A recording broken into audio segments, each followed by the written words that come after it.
My freshman year at Stanford, I was an eager first year. I was so excited to meet new people and craft my new identity.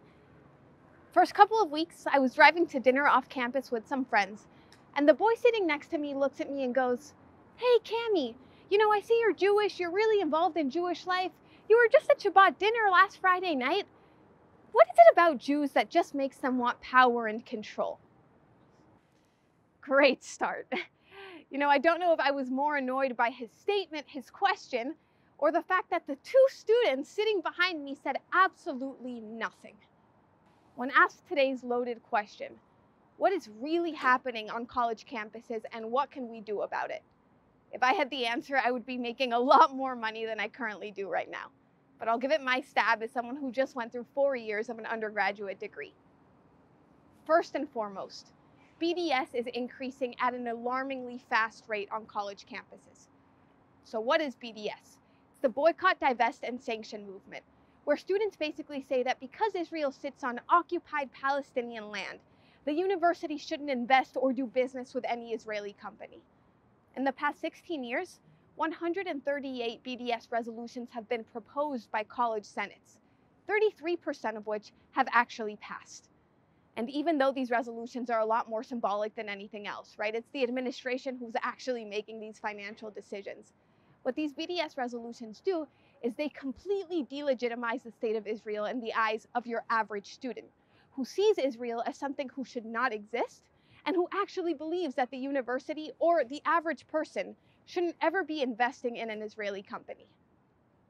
Second, Jewish students are assimilating at an alarmingly fast rate. And it makes sense. You go to college to learn and meet new people. And because of that, there's so many other events that students prioritize, whether it be doing homework or doing new assignments, meeting new people. And because of that, you don't go to Shabbat dinners on Friday nights, you don't go to new events to learn about Israel, and you very quickly start forgetting your Jewish roots. Third, Jewish students are afraid of being proud of who they are because they are afraid of the negative perceptions by those around them. Anti-Semitic hate crimes on college campuses are dramatically increasing. Last year, the Chabad house at the University of Delaware was burned down by an arsonist. The vice president of the USC student body was forced into resigning because students claimed that her being a Zionist made her have these dual pre-existing loyalties. And at the University of Arkansas, posters praising Hitler were circulated all throughout campus. When students are afraid of being hated by those around them by being Jewish or by being Zionist, they're forced into repressing who they are and their identities, consequently hiding their roots and hiding what they're proud of. So what can we actually do about this? First and foremost, education, especially of non-Jews. With the World Jewish Congress, I work with a program called Startup Nation Mentorship, where I help pair non-Jewish college students from across the world with Jewish Israeli executives who are in their dream career. And by doing this, we're able to introduce non-Jewish students who would have otherwise had no idea about anything besides Israel into the humanity of Israel through a lens that has absolutely nothing to do with the conflict they see in the media.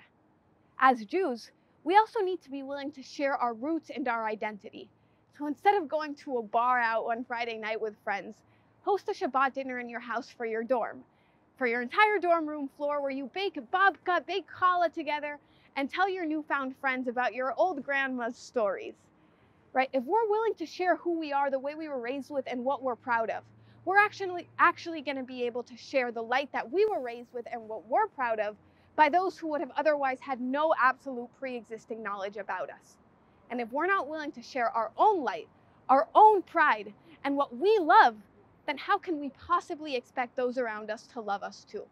One day at a time, one light at a time, one step at a time, for positive change with those around us.